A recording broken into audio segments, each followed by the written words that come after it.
I was raised in a big, loud Italian Catholic family. I went through all the motions. I was taught that if you're a good person, if you do the right thing, that you're setting yourself up for heaven.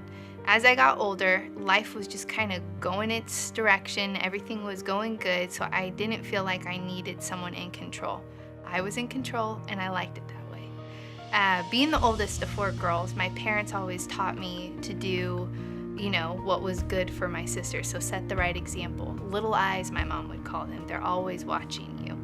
And I remember one day my sister coming home from high school, and she went straight up to her room and she just started crying. Instead of finding the words to tell me, she just pulled out a pregnancy test from her back pocket and shared it with me, and it was positive. So right there, I realized the severity of the issue. Not only did I understand that she was going to be a pregnant teenage mom, a single mom at that, she was going to have a hard couple of months walking those halls, and she did. She got made fun of. She would come home from school crying. Their parents were calling my parents, and I just couldn't understand why a loving and faithful God would do something like that to a person. So fast forward a couple months later, in the spring of 2009, something just wasn't right with my sister. She had extremely high blood pressure. She was swelling, and she just didn't look like she felt that great. So my mom decided it's time to take her to the ER. Right after taking her to the ER, she was admitted, and I realized then the next challenge that she was going to be facing.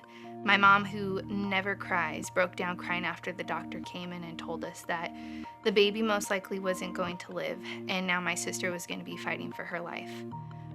A couple days later, they decided to do an emergency C-section, and my sweet little niece was born at 28 weeks and was less than 3 pounds.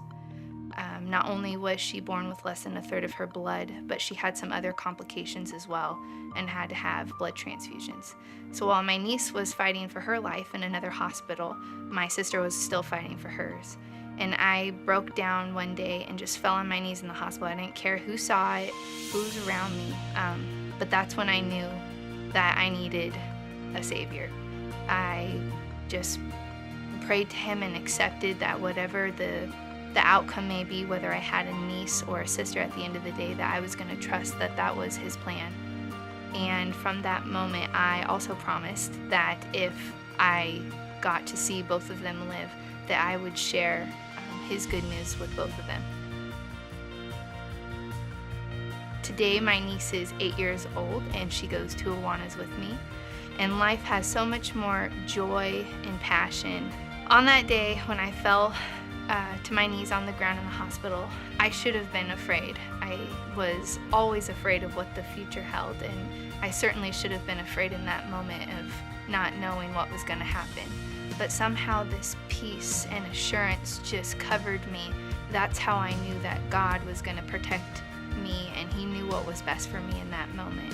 So that's how I continue to walk in my relationship with him, that no matter what circumstance he throws my way, whether it's a blessing or an opportunity that I can't seem to see, I choose to be fearless and stand next to him in whatever the outcome may be.